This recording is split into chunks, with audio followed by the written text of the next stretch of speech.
idea of sexual relationships between human beings and non-human beings is a persistent sub-theme through much of mythology. In the Old Testament it says, "And the gods found the daughters of man fair," and the Persephone myth is a good example of this, where the Platonic Demiurgus of the underworld ensnared Persephone. Oh, and another example that should be mentioned are the incubi and succubi of medieval mythology. These were male and female spirits which were thought to come to people in the night and have intercourse with them, and it was very bad for health, and general wasting away diseases were often explained by invoking this phenomenon. But what I want to talk about is something similar but with a uniquely modern cast, which is the flying saucer phenomenon has begun to take on this new character, this erotic dimension. There's no hint of this kind of thing in the early literature of flying saucers, meaning from 1947 through 1960. But now it seems to be a rising theme, and I would like to talk about it because though it is the darling of a screwball fringe when it's in this form, I think that it represents an interesting developing folkway that we can learn from. So, what about it? It's only in the last 60 years since the discovery of DNA and the discovery of the Hertzsprung-Russell diagram, so that we began to get an idea of the true size of the universe, that the notion of extraterrestrial life and extraterrestrial intelligence could even be coherently framed. Before that time, man's relationships with transhuman intelligences tended to be demonic or angelic, to fall into those categories of beings which occupied hierarchical levels above and below us in the structure of being, but all basically terrestrial, or in some sense terrestrial. But science, by explicating the non-uniqueness of biology and giving us an idea of what's going on in the galaxy and beyond, has validated the notion that life is ubiquitous and that intelligence is a property which accompanies life and is also, therefore, probably very common in the universe. This legitimizes fantasy about the existence of extraterrestrial life, so that what is happening in the last half of the 20th century is that the mythological outlines of what the alien must be are being cast now. The expectations of people living now who have been given the rudimentary knowledge of biology and astronomy that allows the thing to be conceived, their expectations are casting the extraterrestrial archetype into a mold that it will hold until it is disconfirmed or confirmed by true extraterrestrial contact, whatever that means. In other words, a little knowledge is a dangerous thing. We now we now know enough to fantasize realistically about what the alien would be like.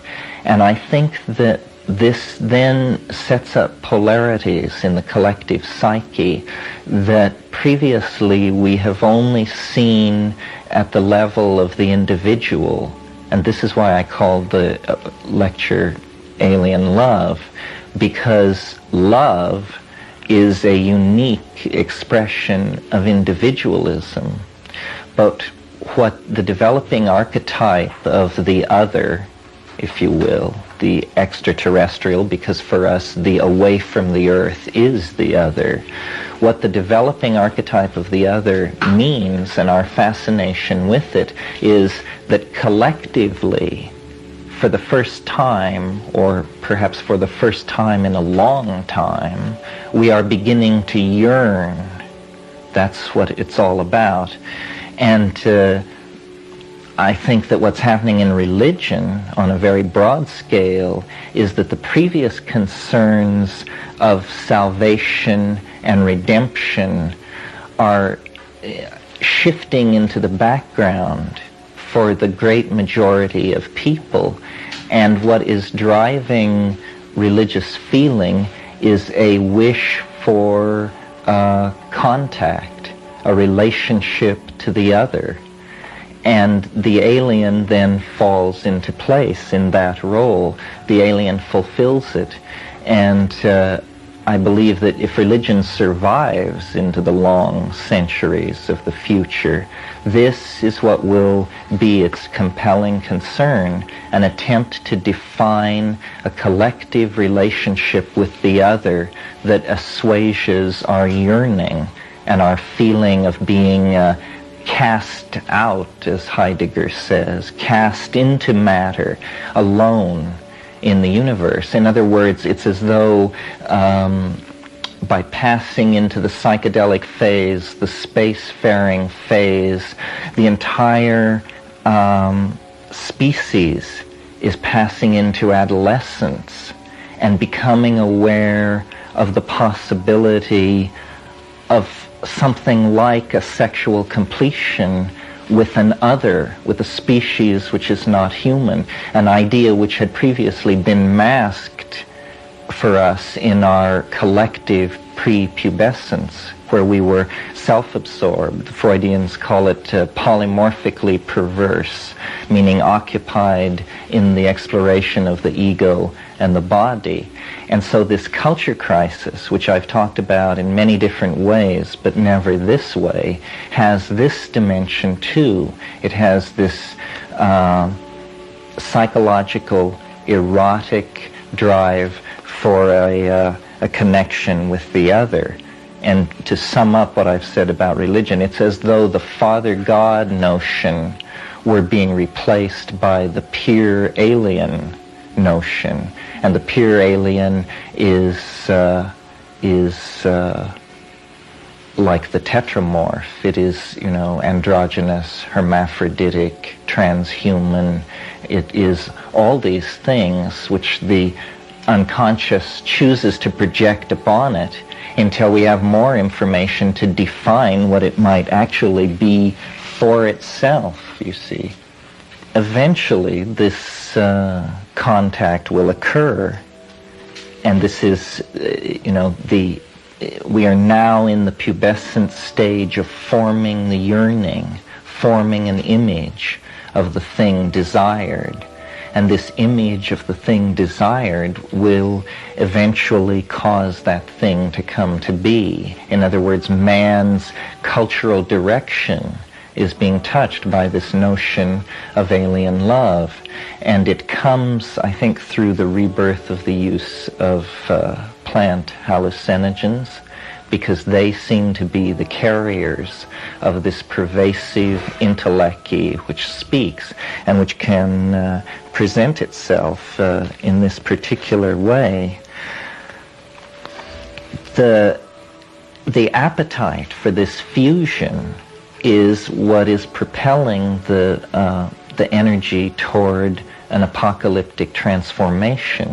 It isn't recognized as that in the culture yet, but it is this fascination with the other which propels us forward. But it is not, it's not an inevitability. In other words, it's like having the potential to fall in love. But then, if there is no one to love, this potential can turn to rancor and disillusionment.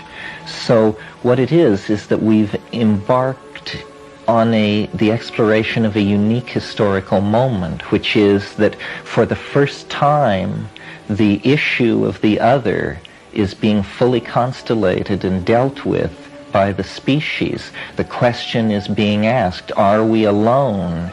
And though we now focus on that question, we need to think beyond that to, what if we are not alone? Then what becomes the next imperative question? It is obviously the exploration of this relationship, and it has this erotic character because we will discover, as soon as communication is even remotely possible, that we are obsessed with it, because it becomes very important to know whether or not we are alone.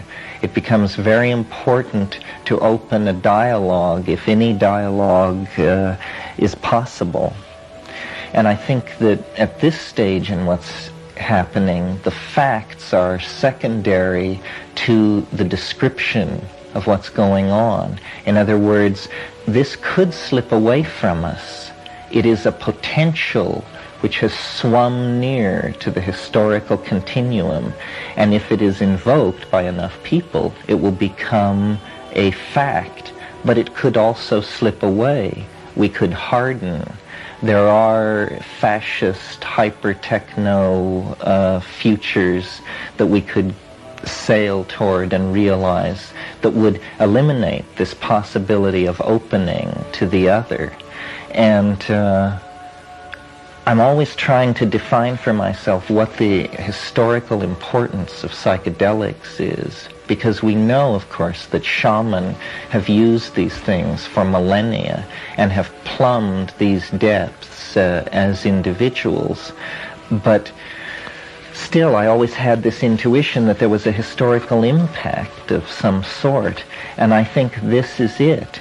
That actually we are positioned to attempt something which has never been attempted before, which is to open a dialogue as a collectivity with the other, and to use that synergy to bootstrap ourselves to some kind of new cultural level. And I think in the blurb which preceded this talk, in the folio, I mentioned that this potential was hidden now in the psyche. There isn't a great deal of talk about it. It only arises at this totally screwball folkloric level. None of the managerial or analytical elements in the society are looking at this at the moment. But I think it is forming and crystallizing, and I think that the peculiar animate quality of psilocybin that I've discussed in other talks is probably a major synergy for this. I mentioned on the radio today that contact with extraterrestrials and voices in the head and logos-like phenomena is not part of the general mythology of LSD. I mean, certain exceedingly intense individuals on a combination of heroin, methadone, and LSD may have achieved this intermittently, but it is not something which is attached to the notion of what LSD does to you. With psilocybin, on the other hand, it definitely is. I mean, our survey showed that as people's doses increased, their susceptibility to this phenomenon increased markedly. And so I think the issue of contact with the extraterrestrial for large numbers of people has been broached by that phenomenon. And it's very puzzling to people because our expectations are always that we are cells in a vast societal animal, and that the news of anything truly important will be conveyed electronically to us, and that if flying saucers land, the President and the Secretary General of the United Nations and somebody will convey the word to us. But the challenge of the psychedelics is to realize that the potential for the hyper-collectivity, the alien the alchemical wedding with the alien, though it is a collective phenomenon, it's inherently tribal, and it will happen as an experience for individuals at the individual level. And this is what's happening. People are in the confines of their own apartments, becoming Magellans of the interior world, and reaching out to this alien thing and beginning to map it and bring back stories that can only be compared to the kind of stories that the chroniclers of the New World brought back to Spain at the close of the 15th century. I mean, cities of gold, insect gods, spaceships, vast wisdom, tremendous wealth, endless wastelands. We're just beginning to map this area. And many times I've spoken of it as a landscape, and many times I've spoken of it as a confidant, a kind of girl Friday who tells you things. But another facet of it is this erotic element, and there's no other word for it, because it inspires this feeling of opening and merging that is, in our cultural conditioning, what we associate it with. To distinguish it from ordinary love, I always think of it as LUV. It's the kind of love that you get with the alien. And what it means is that the relationship to the alien can be thought of as modeled on the micro relationships to the other that each of us form through relating to other people. In other words, if you're familiar with the Jungian notion of the conjunctio, this is where two people get together and try to function as alchemical mirrors for each other. And Tantra and Taoist sexual practices, all these things have to do with fusing into dyads. And what is happening in that situation is that each party to the fact is taking on the quality of the other. In a non-erotic context, that's called becoming what you behold. And we are uniquely susceptible to becoming what we behold. This is why we have always been led into the future by the nose by our imaginations, because we dream and then we realize the dreams. This fact about our monkeyhood, when put in combination with a relationship with an alien mind, means that we will become what we behold. And this is, in fact, I think, what is happening. The curious intimations of the deepening contact with the other make it seem probable to me that we are in love, but we're just slowly realizing it because we've never been in love before. So that articulating this kind of stuff, one person saying it to another and discussing it, is actually an attempt to conjure this into being, to call it forth, to make this supposition become fact, because all facts are the suppositions of very large numbers of people. And this archetype now hangs in the balance. There is much tension about the flying saucer aside from the erotic connotation, because the flying saucer represents a tremendous challenge to science, perhaps the ultimate challenge to it. It may be as confounding to science as the resurrection of Christ was to Greek empiricism and Roman imperialism.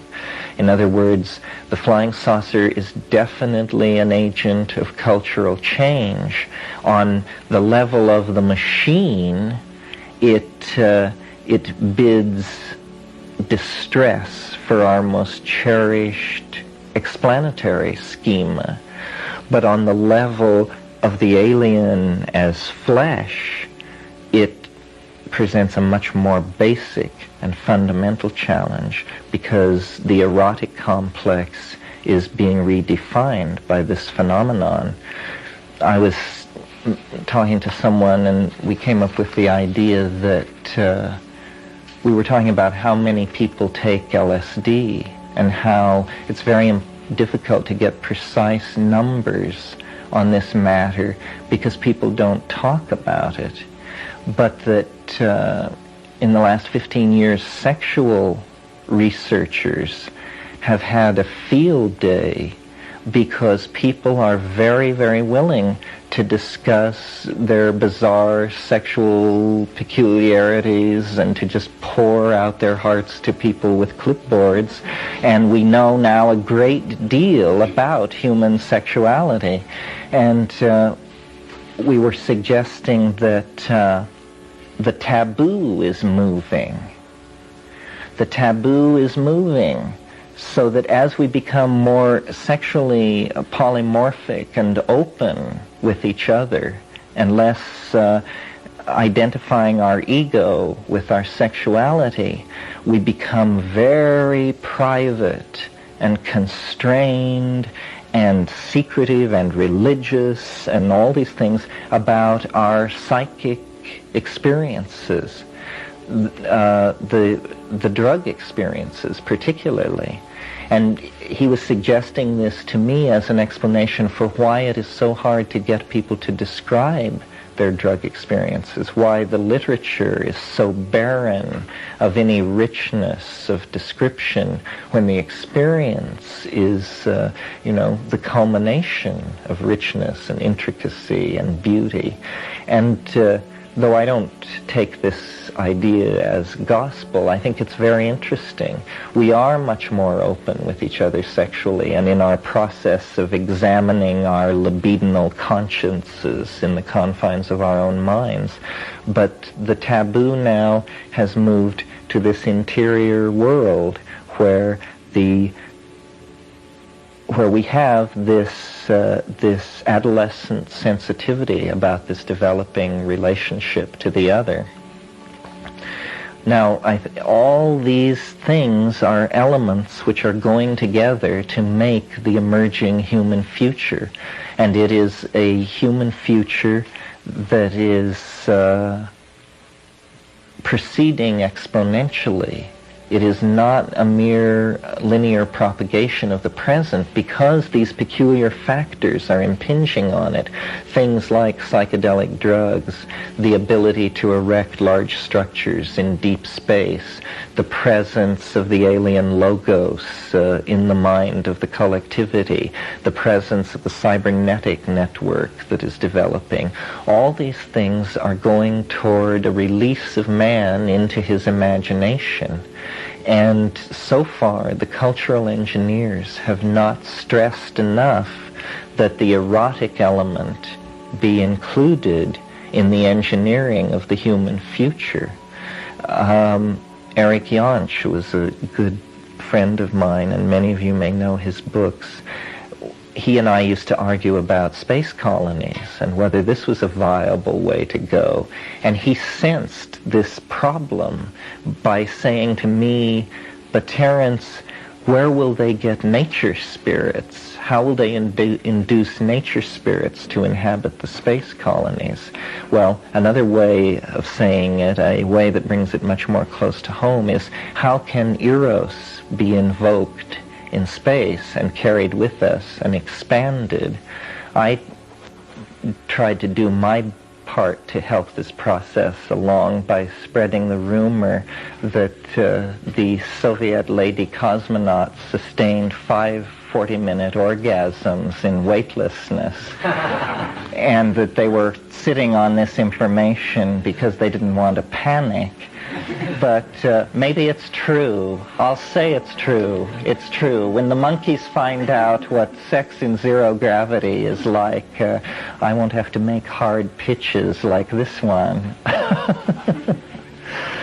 Anywho, so let me sum this up by saying that there's an emerging zeitgeist of hyperspace, which has to do, and I call it a zeitgeist of hyperspace because as man leaves the Earth, another dimension is added, and that crude metaphor will reverberate at every cultural level because we will begin to live in a hyperdimensional collectivity not only of Earth and space, but of information, of past and future, of conscious and unconscious by navigating between these places on psychedelic drugs. And eventually the technological culmination of this is the projection of human consciousness into whatever form it seeks to take. And the zeitgeist of hyperspace, which is emerging, which is heavily freighted with technology and cybernetics and all these things, requires that it be consciously tuned to an erotic ideal. And as I said before, it's important to articulate the presence of this erotic ideal of the other early in order that this process not go sour or slip away from us and leave us with one of the barren futures that some kind of very flat behaviorist or Marxist analysis of history could leave us with. This is a chance, an opportunity, a chance to fall in love with the other and get married and go off to the stars. But it's only an opportunity, and it is not evolutionarily necessary. In other words, if we only live with the ideal of the other and never find and fuse with the other, we will still evolve along whatever pathways lie ahead of us. But if the opportunity is seized, if we take seriously the experience of the last 10 millennia and complete the modern program of realizing the ideals of the archaic, recognizing that what the 20th century really is about is an effort to establish and perfect the ideals of late Paleolithic shamanism, then we will have integrity in relating to this opportunity, and we will have a very peculiar historical adventure, which I cheer for. Thank you very much. And I'll answer questions if anybody dares to ask a question. Yes. Comment on a large number of people taking psychedelic substances, you referred to LSD, versus a dearth of powerful artistic or literary creations coming from that. Ellen and I were talking about this at some length over the last month, and one suggestion that we had that you might want to comment on it is that the intensity and depth and beauty of the experience often far outweighs the technical capability in terms of literature, painting, sculpture of the individual that has them. Could not that be a great contribution as opposed to the unwillingness of someone to discuss them, the inability for someone to be able to relate anything but a mere shadow of what he or she has seen or experienced? Well, yes. I mean, I think you're right that if you do your best, you can only convey a mere shadow of what's going on. But I don't see people doing their best. I see them doing very little at all. That's the problem. The other thing is, once we were to set to ourselves the task of describing the psychedelic experience, it would become more accessible, because, you know, if we each gave our best metaphor and then we all used that metaphor and used it to produce a better metaphor, we would eventually retool our language so that we were able to handle these modalities. And this will happen historically. The psychedelic experience is a new object for Western languages. It will be very interesting to see what English, the language of Milton, Chaucer, and Shakespeare, will be able to do with the psychedelic experience. I mean, my God, in William Blake you get the feeling that English could do staggering things with the psychedelic experience, places in Andrew Marvell. But all this remains to be done. There are certain, the relationship of the psychedelic experience to literature is a whole field unto itself. I mean, there are certain moments where great literature has passed near it. I don't know how many of you have read Flaubert's Temptation of St. Anthony, but that touches very, I mean, he got it very, very succinctly. J.K. Huysmans' Against the Grain. It's an amazing novel about an aesthete, des Essence, a man who is so sensitized to perception that he can't leave his apartments. He has his walls covered in felt, and he keeps the lights very low. He collects Red Dawn when nobody had ever heard of Red Dawn. He buys turtles and puts has jewels affixed to their backs, and then he sits in a half-lit room and smokes hashish and watches the turtles crawl around on his Persian rugs. And let's all go home and do this.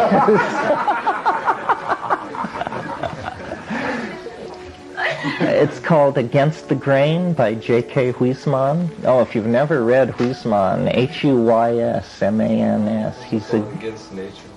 Sometimes it's called Against Nature. There are several translations, yeah. If you read French, it's called Avant. Yes. Are there any other questions?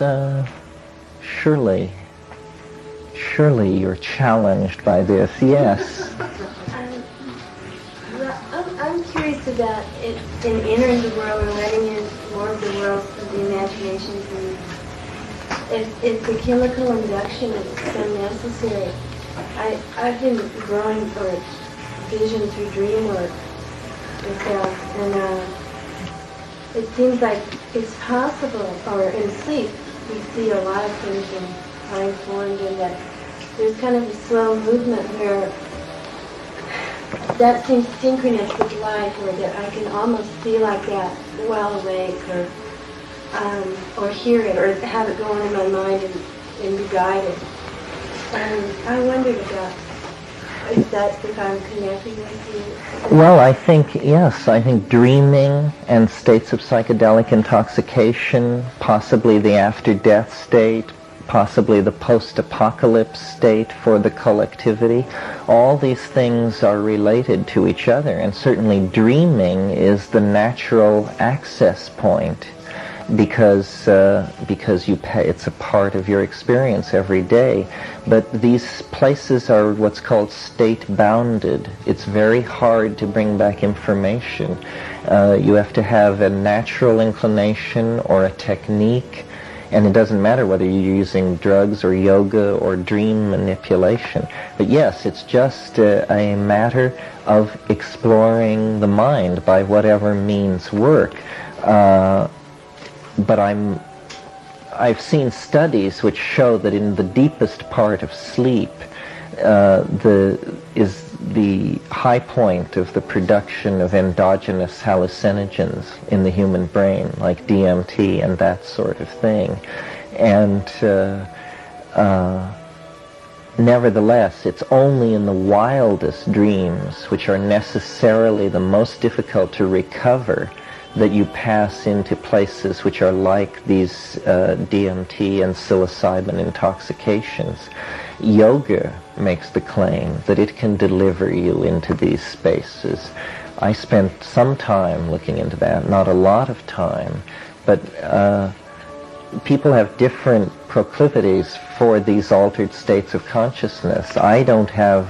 It's very hard to move me off the baseline of consciousness. I am very stolid and set in the here and now.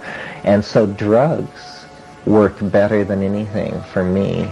I scoured India, and I could not convince myself that it wasn't a shell game of some sort, or that it was as real as the states manipulated by the various schools of New Age psychotherapy and that sort of thing.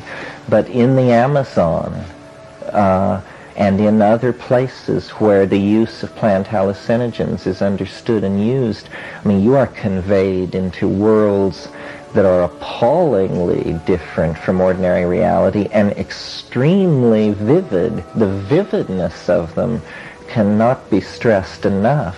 I mean, they are more real than real. And that's something which you sense intuitively. They establish an ontological priority. They are more real than real. And once you get that under your belt and let it rattle around in your mind, then the compasses of your life begin to spin, and you realize that, you're not looking in on it, it's looking in on you. And this is a tremendous challenge to the intellectual structures that have carried us so far the last 1,000 years. I mean, we can do tricks with atoms. There's no question about that, except that these tricks immolate us. But higher order structure, molecules, and leave alone organelles and that kind of thing, are just intellectual terra incognito to us. We have no notion of how these things work and what is going on, and yet it is from those levels that the constituent modalities of reality are being laid down. Now, what do I mean by that? I mean that, you can understand all this fine nuclear chemistry about the atom, and where does it put you if your intellectual, the story you tell yourself about how the world works can't explain to you how forming the wish to close your open hand into a fist makes it happen? And this is the true status of present science. They cannot offer so much as a clue how that happens. They know how muscles contract and ATP, ADP, all that they know. It's the initiating phenomenon. What is it that decides I will close my hand and it happens? There is, they know as much about that, perhaps less than Western philosophy knew in the 12th century. And it is at that level, at the level of the body experienced and the mind experienced, that we operate. I mean, you can live in the social and religious system of Hellenistic Greece and offer sacrifice to Demeter, or you can live in 20th century America and watch the evening news. But you should have no faith that you're getting the true story on reality. These are just historical contexts that can only be transcended by the acquisition of gnosis, of knowledge that is experienced as true. And it's hard for people to even realize what I might be talking about, because they believe that something like logical consistency or ability to be reduced to mathematical formalism is how you judge the efficacy of an idea. But actually, this is what has led us into this extremely alienated state. It's that we haven't demanded that the stories we tell ourselves about how the world works confirm our direct experience of how it works. And the psychedelic drugs, by focusing attention on the mind-body-brain interaction, are reframing these questions, and not a moment too soon, because the cybernetic and technical capabilities of the society demand that this all be looked at very clearly, or we're just going to sail right off the moral edge of things into the abyss. Well, that wanders from the alien love theme. But as I said, all these factors are going to make up the adumbration of the present that will become and be the future. Yeah, Ellen. Could you comment further on the interaction between the various sexual yogas and the psychedelic experience or intoxication as tools, as in effect, potential tools for approaching the kind of extraterrestrial eroticism you're talking about? Well, certainly, you have all kinds of things going on when people are having sexual intercourse, the physiological state is very hyped up. There's production of pheromones, all this sort of thing. How far into this can one go? It's interesting, well, this far. One thing I've noticed on psilocybin is that skin contact, there is like a disappearance of the normal resistance across a membrane, especially if there is perspiration, so that two people with large amounts of skin in contact, when both people are loaded on psilocybin, the flow of ions, or the electrophoretic transfer of salts, or whatever the proper incantation is, you become one thing. And I'm convinced enough of this that I would suggest to Masters and Johnson or whoever has license to do these kind of things that this be tried, that if you're serious about validating telepathy, here is a very simple experiment, and I think that you'd be amazed. Taoist sexual practices lay a lot of stress on the generation of unusual substances in the genitals or in the perspiration, which is a theme absent from Indian yoga, but a theme picked up in Amazonian shamanism, where there is a lot of stuff about magical forms of perspiration, magical objects that are generated out of the body or put into the body of other people. It's interesting. It's not clear to what degree in the matter of Taoist alchemy, it appears that there was an erotic control language, so that much of what appears to be prescriptions for sexual practices are actually recipes for plant combinations, because words which were used with sexual connotations were also code words for plants and fungi. The association in the Taoist mind between fungi and feminine genitalia and all this stuff, it all runs together. The words and the concepts are the same, and this is a prevailing motif of the so-called esoteric schools of Chinese eroticism, meaning the schools where nothing actually appears to be going on, but the presence of certain plants and certain objects in a composition indicate that it actually is an erotic cryptogram of some sort. Yeah. Could it be seen perhaps that the natural psychedelics that exist on the planet are kind of love offering from the other to us, which we, when we accept them as it were, we can develop that bond. In other words, something which is being sought by the other. Yes, well, Bond to that. at this conference in Washington, I spoke about extraterrestrial contact and the relationship to the psilocybe mushrooms. I've mentioned before that psilocin, which is what psilocybin quickly becomes as it enters your metabolism, is psilocin is 4-hydroxy-N,N-dimethyltryptamine. It is the only 4-substituted indole to occur in all of organic nature. Now let this rattle around in your mind for a moment. It is the only 4-substituted indole known to exist on Earth. And it happens to be this psychedelic drug which occurs in about 81 species of fungi, most of which are native to the New World. What I was suggesting to that group of people was that its uniqueness is a chemical signature saying, I am artificial, I have come from outside.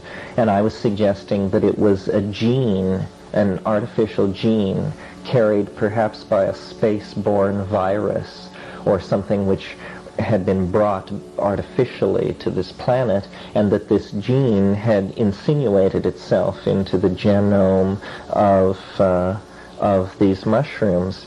It's an unresolved problem in botany why there is such a tremendous concentration of plant hallucinogens in the New World, in North and South America.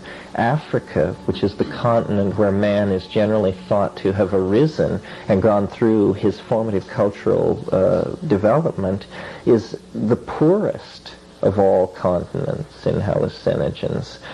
The New World is very, very rich, and this is why shamanism is so narcotic, as it's called. Hallucinogenic shamanism is so highly developed in the New World.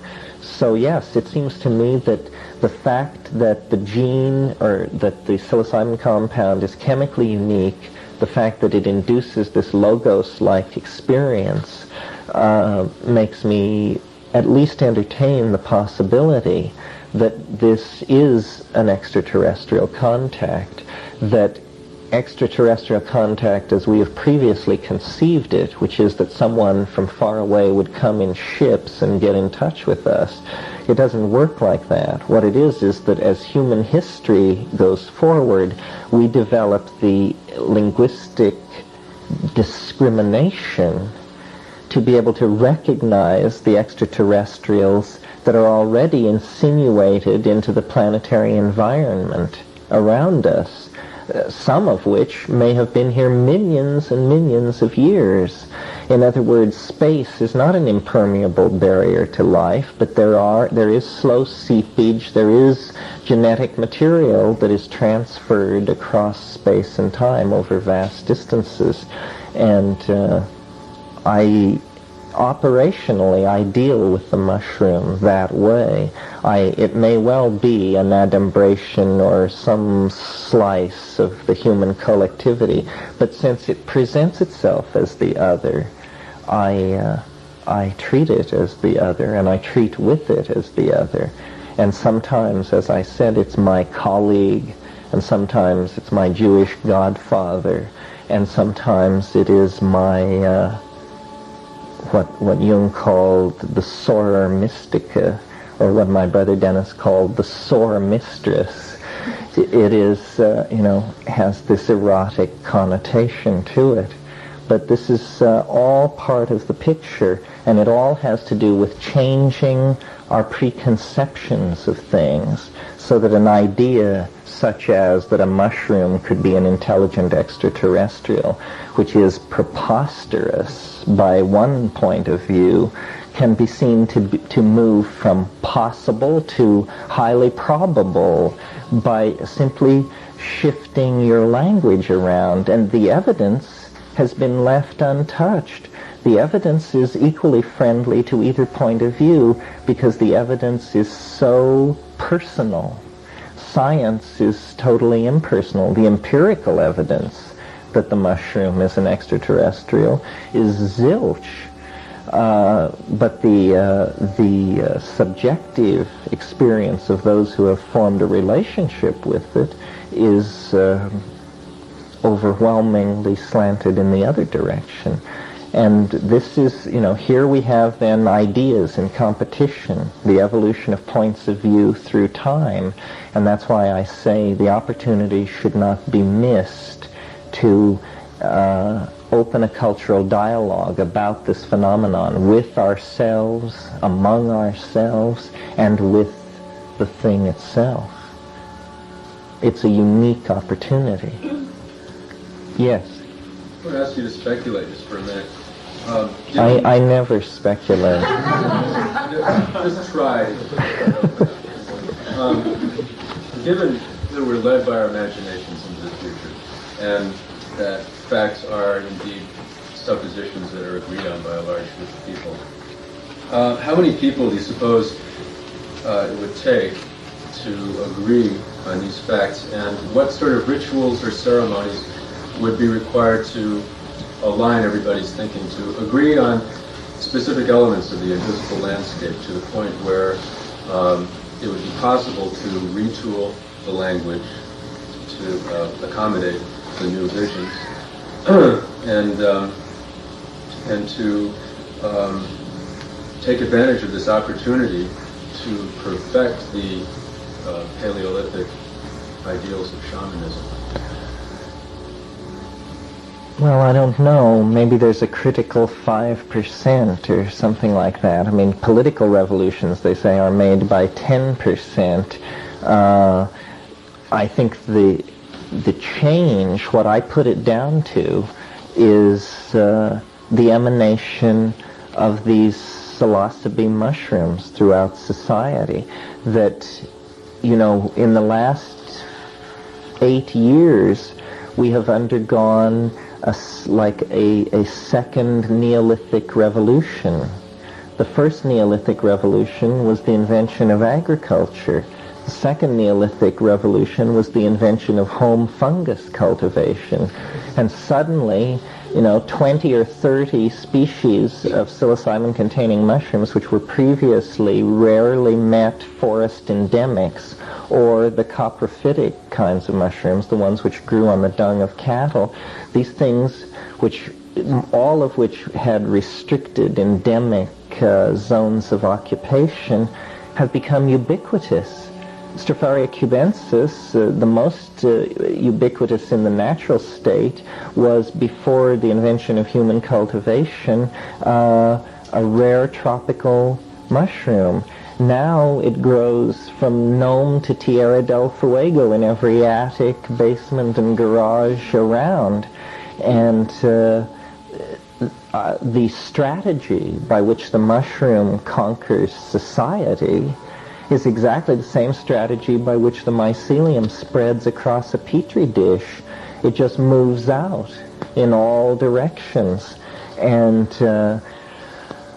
my brother and I wrote the book Psilocybin, the Magic Mushroom Grower's Guide in 1975. It sold 100,000 copies. We had stiff competition from Bob Harris. He wrote a book called Growing Magic Mushrooms or something. Jonathan Ott wrote a book. Gary Mentzer, Stephen Pollock, spore companies sprang up. It's very hard to imagine how many people are doing this. For the delight of my mycological crowd last weekend, I posed the question, if the mycelium spreads through society the way it spreads through bulk substrate or a petri dish, then what phenomenon can we expect in society when the mushroom fruits? Meaning when it goes through the ontological transformation where it ceases to manifest its homogeneous hyphal network form and instead manifests its form which is devoted to sunbathing and sex thrills, which is the mushroom which emerges above the ground. So I'm very bullish on psilocybin. I think that that the word drug is inappropriate, that the model of hallucinogenic drugs that we have inherited from our experience with LSD is completely inadequate, that the fact that LSD is our model hallucinogen for doctors and researchers and that kind of thing is only a historical accident. The fact that it was discovered first or characterized first in the laboratory, and then millions and millions and millions of people took it because, of course, it's active in the 100 gamma range, where psilocybin is active at the 15 milligram range. So millions and millions of people were able to be touched by LSD. I don't think that mass drug taking is a good idea, but I think that we must have a deputized minority, a shamanic professional class, if you will, whose job is to bring ideas out of the deep black water and show them off to the rest of us and perform for our culture some of the cultural functions that shamans perform in pre-literate cultures. I like the plant hallucinogens. I think that a true symbiosis is happening there. You see, LSD was a creature of the laboratory. It was not a creature of the laboratory. It was a thing of the laboratory. Psilocybin is a creature of the forests and fields. It, when man propagates it when we spread it, when it stones us, there is this reciprocal relationship, transfer of energy and information. This is a true symbiosis. Both parties are gaining. Nobody is giving up anything. And, we have domesticated many plants and animals. That's not big news. But, this is not a bean or an apple. It isn't even a cat or a dog. It may be smarter than we are. And so the implications of this relationship have to be couched in at least human terms. And that's why the erotic metaphor is not inappropriate. See, if psychedelic substances were legal, and this were a class in, say, introductory psychedelic appreciation, what do you suppose our first assignment would be? From me?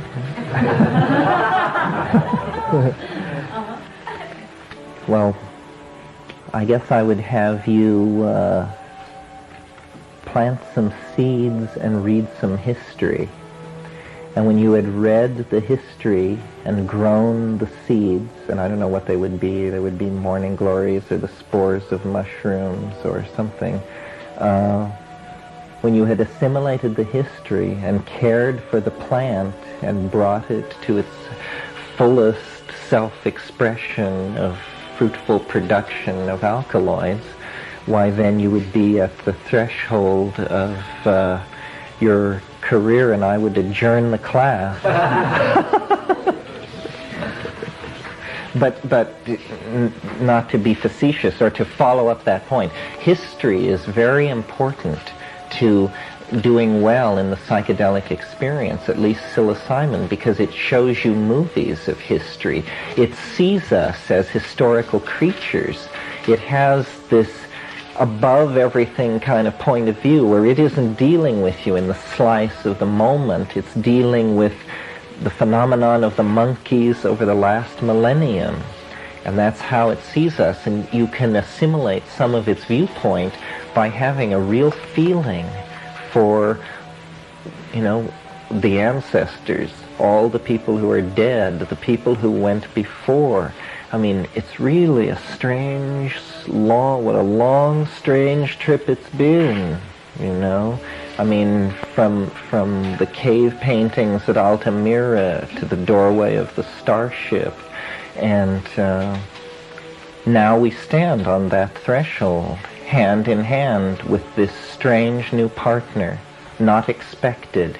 In the nature of historical change comes the unexpected, and this is what we have on our hands.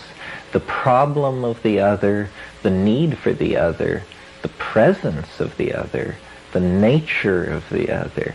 These are the questions and the concerns that will drive the next order of human becoming.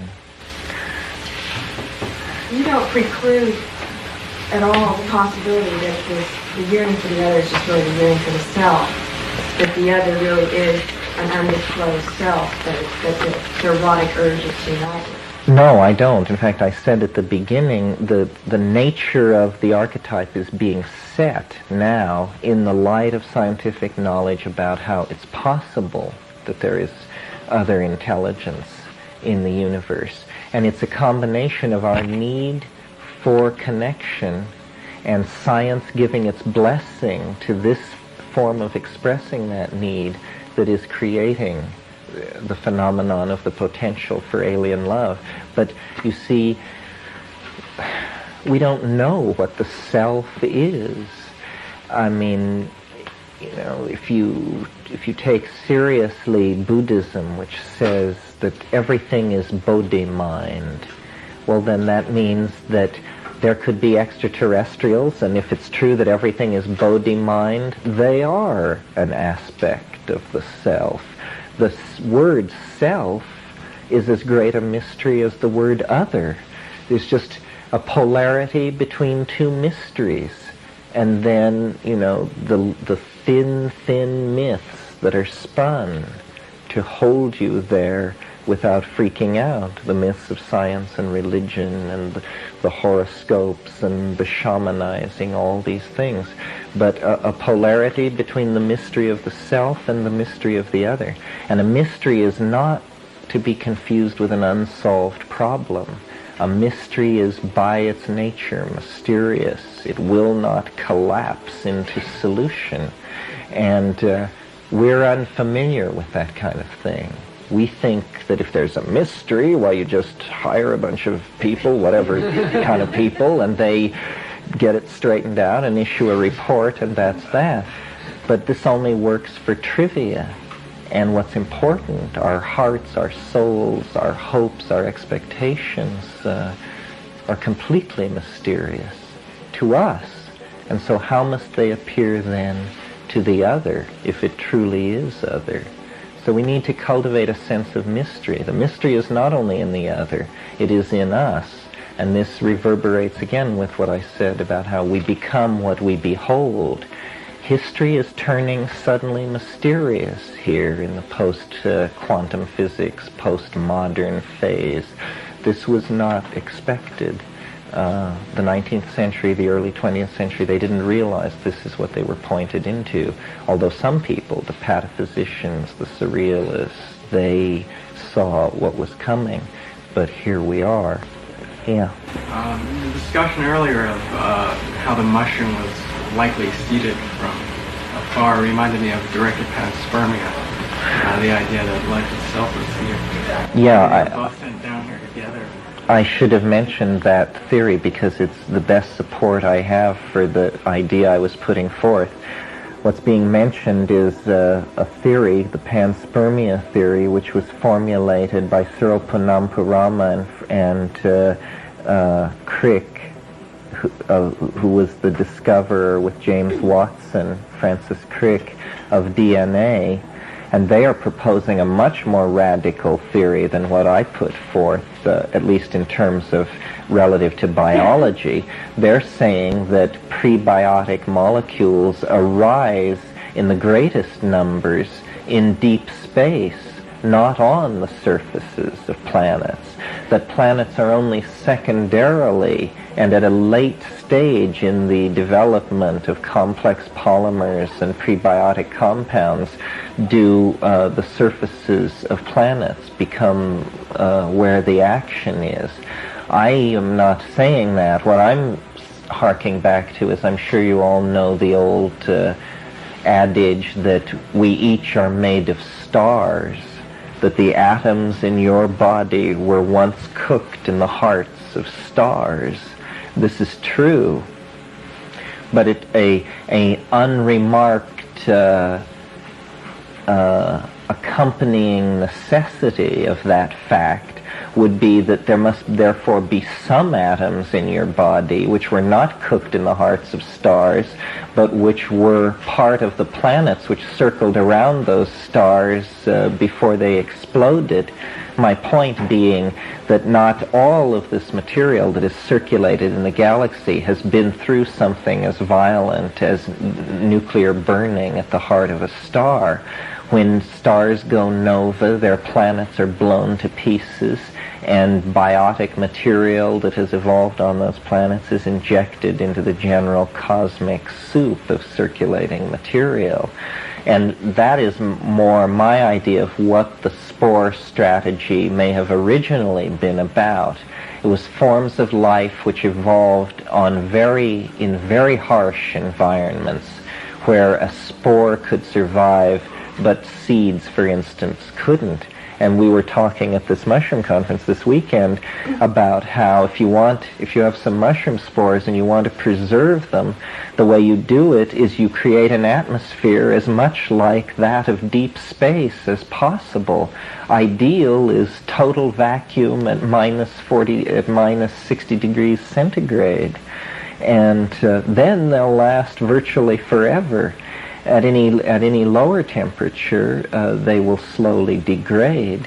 So I envision mushrooms or spore-bearing life forms antecedent to mushrooms evolving in very harsh environments where then actually space was a medium through which they could migrate. And of course, this happens over very long periods of time. But if you think that the galaxy is roughly 100,000 light years from edge to edge, if something were moving only 1/100th the speed of light, which now that's not a tremendous speed that presents problems to any advanced technology. If something were moving 1/100th the speed of light, it could cross the galaxy in 10 million years. Well, there's life on this planet 1.8 billion years old. That's 1,800 times longer than 10 million years. So looking at the galaxy on those time scales, you see that the percolation of spores between the stars is a perfectly viable strategy for biology. And we know that the casing of spores is a very electron-dense material. It's as electron-dense as many metals. Global currents form, generating superconducting or superconducting states on the surface that make them even more resistant to radiation. And we know that spores are light enough that Brownian motion and convection and this sort of thing, definitely they percolate even into the high stratosphere. And there, highly energetic events are going on at a fairly regular pace, sufficient that we can calculate that a certain number of these, small for each spore shedding, but large in the total context of fungi on the planet, these spores percolate right out of the gravitational field and then are subject to larger forces. So it's radical to suggest this, but it's only because the empirical evidence is thin. The logic of the case is well-founded. What is on much shakier ground, of course, is the idea that the mushroom is an intelligent life form. And that's my special obsession and province, and most people say I'm welcome to it. But it's very interesting. In a book called Perspectives on Scientific Communication with Extraterrestrials or something like that. Anyway, a book by Poonam Purama. There's an article by R.N. Bracewell, who's an astrophysicist, talking about the logic of searches for intelligent life. And he concludes that no matter what kind of life form you are, no matter what kind of technology you have, if you are seriously going to search space by physically sending probes from one star to another, then the only strategy which would work would be what's called a von Neumann machine, meaning a machine which can reproduce itself, so that the machine leaves its parent star, and then or four of these machines are sent out in four opposed directions from a parent star. At a certain distance from the parent star, each machine replicates. Then you have 8 machines, and at double that distance they replicate again, and you have 16 machines, and so on. The notion being that only by this process of replication can you cover all bets, and that probably then what you do is you send a message which says, we are searching the galaxy by an exhaustive means, and if you read this message, please call the following toll-free number, and we will then initiate contact. And only by this means could you hope to have contact with all the worlds in the galaxy. And this makes it very important to understand what the message is that the mushroom conveys. The Mandayans, who were an obscure religious cult of Gnostics in the Middle East of very long survivability, have this very interesting idea. They believe that at the end of time, what they call the secret Adam will come to Earth. and the secret Adam is a Messiah-like figure, but what he does is he builds a machine which then transmits all the souls back to their hidden source in the All-Father outside of the machinery of cosmic fate. And this notion of the Messiah building a machine is very interesting. It's conceivable that if there is an extraterrestrial message in our environment, it is a message to build some kind of device so that a less tenuous form of communication can be opened up. And Bracewell makes this case. To him, this is just inherent in the logic of the situation. And I suppose it would be an interesting branch of logic, the logic and the protocols of extraterrestrial contact. What can we define about contact that is so basic that whatever form of life and intelligence you were, you would have to flow along those creodes? This is probably an undeveloped field at this point, but it certainly could be done. It's like alternative physics. We need alternative theories of social contact and social contract making in the event that we meet an extraterrestrial. This is a fertile theme in science fiction, the logic of contact, how to make it without giving away too much and yet not get anything out of it.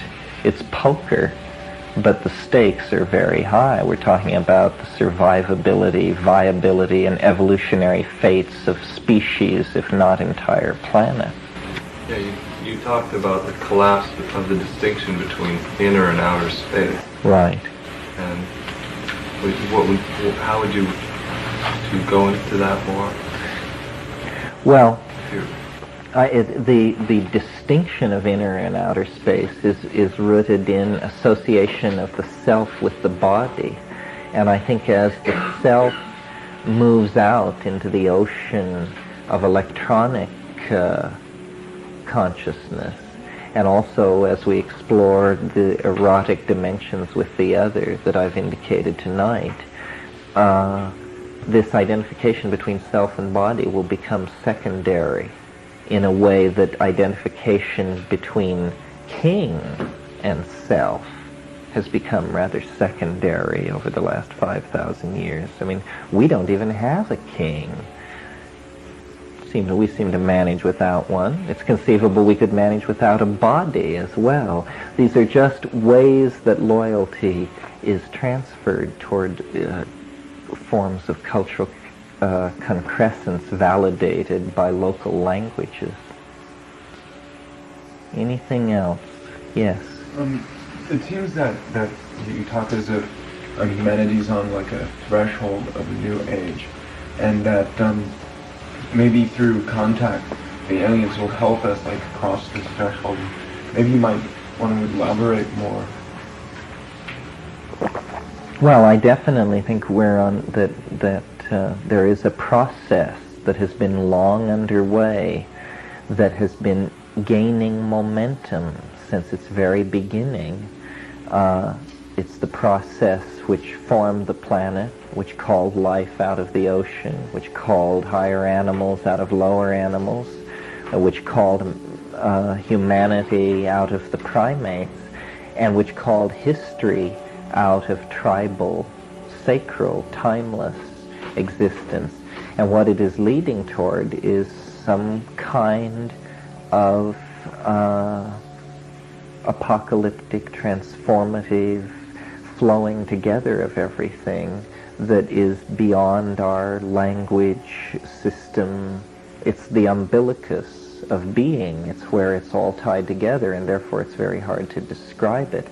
I think that all of our science and our religion and our history, these are patterns thrown across a limited set of dimensions by the hyperdimensional fact of a certain object at the end of history, toward which we are moving, to which we are being drawn.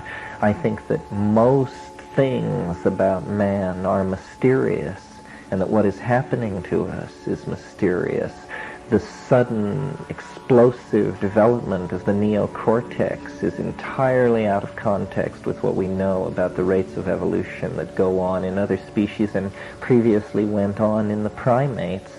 Now it's been very fashionable in the past, 50 years or something, to think that it's all very humdrum somehow. And yet this is just every ideological system that has been granted the status of being the official view of reality has always proclaimed that it had everything nailed down but the last 5%, and their best people were working on that. But I think that we are, for all that we know practically nothing.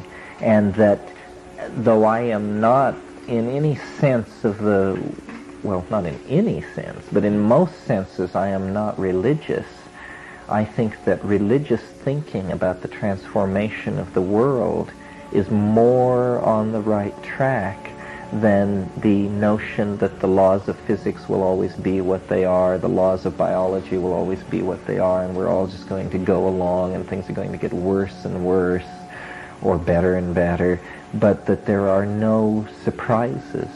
I think that we do not see what's going on. One of the reasons I like to make this argument about the mushroom and the extraterrestrial and all that is just to show people that maybe this isn't true, but look how you can see things differently. If things can be seen that differently, how many ways can they be seen differently? And to try and get people to realize, to stop waiting for the president to enlighten you. In other words, stop waiting for history and the stream of historical events to make it clear to you. You have to take seriously the notion that understanding the universe is your responsibility, because the only understanding of the universe that will be useful to you is your understanding. It doesn't do you any good to know that somewhere in some computer there are tensor equations which perfectly model or perfectly don't model something that's going on. And we have all tended to give away ourselves to official ideologies and to say, well, I may not understand, but someone understands. But the fact of the matter is only your own understanding is any good to you. I mean, because it's you that you're going to live with, and it's you that you're going to die with. And as the song says, the last dance you do alone, and you want to be in good company then. So it's very important to cultivate this aspect of yourself and to be with it.